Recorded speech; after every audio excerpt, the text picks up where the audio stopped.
Gimicha Mari, Gimodo Kikigen. Ewoi, Gimicha Mari, Gimodo Kikigen. Somebody hold it for me. On behalf of UASU Elders Group, which is in front of you, I want to read the tribute for the fellow mourners in the program. You are too short. He is very short.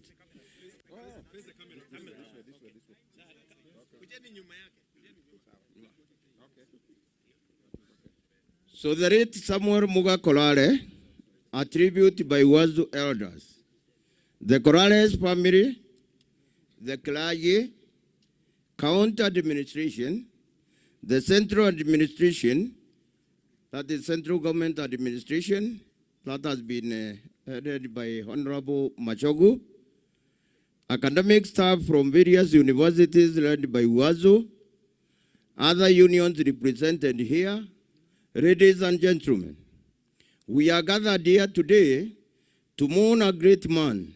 It ought to have been a celebration of life, but we are choosing to mourn because he has died rather young according to today's mortality rate in Kenya.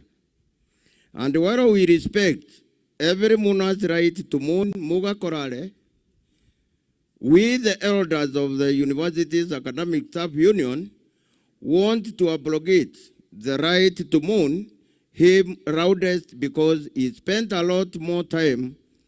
We spent more time with him than any other. We benefited from his strength and his weaknesses, and we share in his joys and sorrows. It has been said that the quality of a man is determined by the causes and the pursuits he engages in, by the battles he chooses to fight, and how he navigates battles he knows he does not have the capacity to win.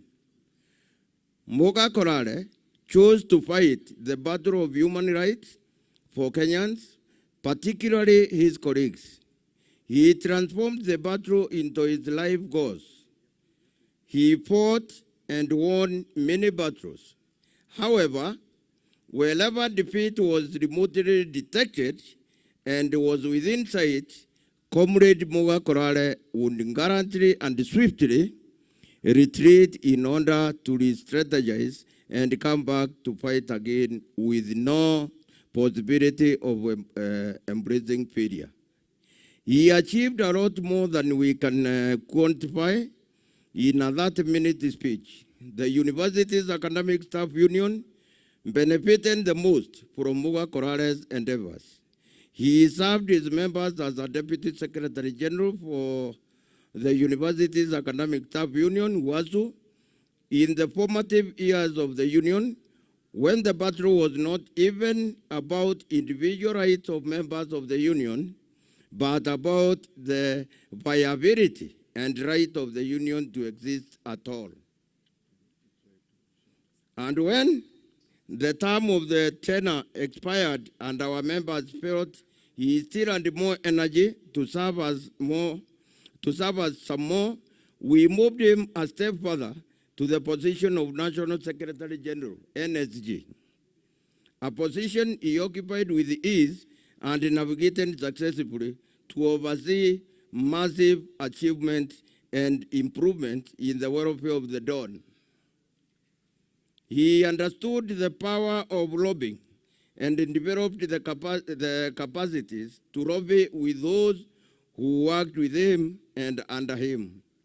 Together, they achieved a lot for lecturers in universities all over Kenya and beyond. Because of his input,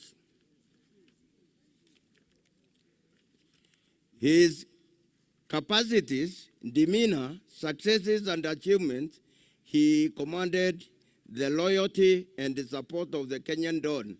And I think you can see behind me and in that tent, those are the Kenyan Dons. Solidarity forever. Solidarity forever.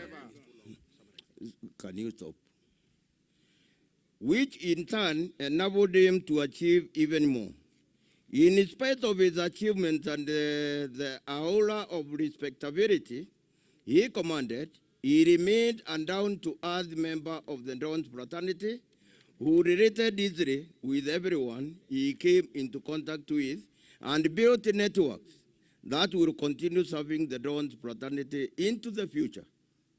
Muga Kolale was simply a spectacular and wonderful person, resourceful intellectual, vibrant and courageous fighter, a hands-on and family-focused negotiator. If UASU ever had a vacuum requiring a visionary mind, a sharp-shooting hunter at the right time and place, then Muga Kolale filled it perfectly. Over time, UASU moved to become completely synonymous with Muga Kolale, a.k.a. Son of Man. Once in a while, he would be heard calling someone and those close to him, Son of Man.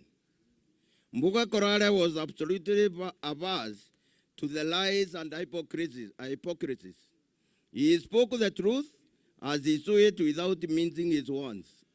Anybody familiar with the political economy of Kenya and its industrial progression will tell you that unions needed members and leaders of exceptional fortitude. He took the responsibility of union leadership at a time when his skills were needed the most, and he utilized his abilities maximally. In his vision and stated goals, had to put brain drain to a stop. This is evidence in his phenomenal question, what is the worth of a Don?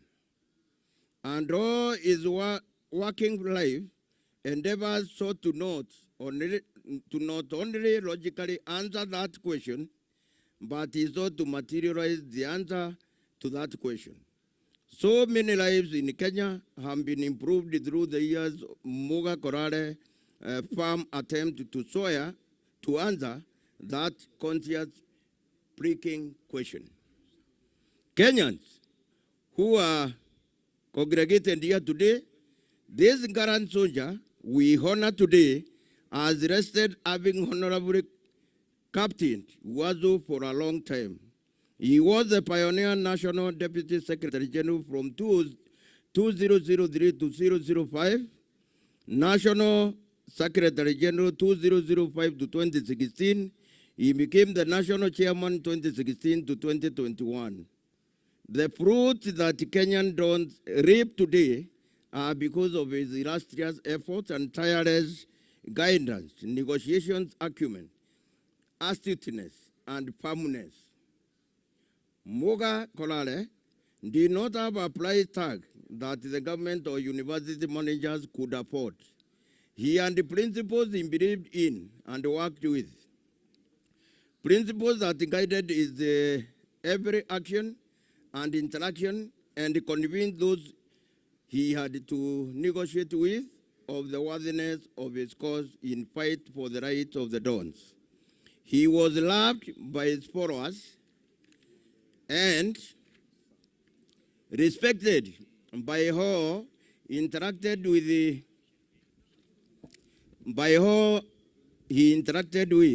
He spoke sparingly, but spoke sense when he had to. This great trade unionist we celebrate and mourn today was an articulate political, social, legal philosopher. He shared with us his training in international humanitarian law, human rights law, and trade union leadership, negotiations, and advocacy, arbitration, labor administration, labor registration, labor management, labor economics, economic diplomacy, and international affairs. The skills he acquired from these trainings prepared Muga Kolale to roar with an unassuming character that made him manage UASU with ease of utmost honesty and great integrity, which was spearheaded by transparency, accountability, reform, compliance, and a transformative outlook. His abilities As an accomplished unionist, Muga Kolale attracted the attention of the late President Kibaki's government and handed him an appointment to the National Economic and Social Council, NSC of Kenya. He also served as a member of Ministry of Education Task Force in realigning the goals of education to the Kenya Constitution of 2010. He was also a board member of the Productivity Council of Kenya.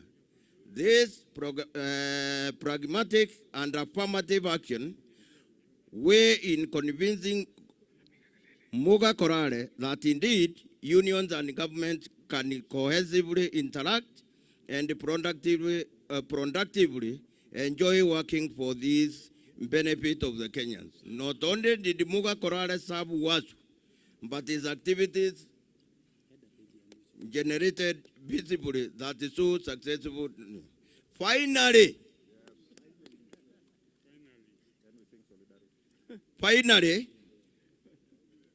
fellow mourners, allow me to wind up this tribute by listing major achievements of the son of man.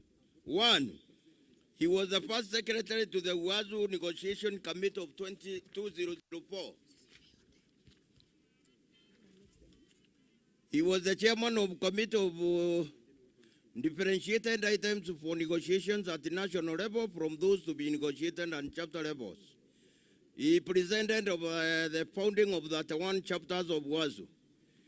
Successfully lobbied the Kibaki government for competitive sourcing of VCs, DVCs, and the principal constituent colleges with effect from 2004. He saved jobs in all industrial actions. He sued state to secure advanced travel documents. Successfully stopped the proposed merger of universities. He regularly defended UASU industrial activities from trivialization by the state and its agency. He also trained on labor laws in Berlin, Germany 2007. We had hoped that in his retirement, Muga Kolale would continue to serve us in an advisory capacity so that we could continue to tap into his wisdom and experiences to improve ourselves. But God has different plans for him. May our comrades soul rest in God's peace. Fare thee well, comrades. Long live the spirit of sanity. So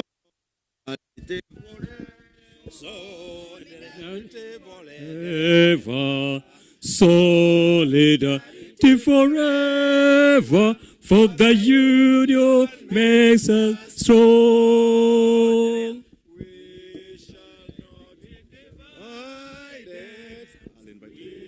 Shall never be divided.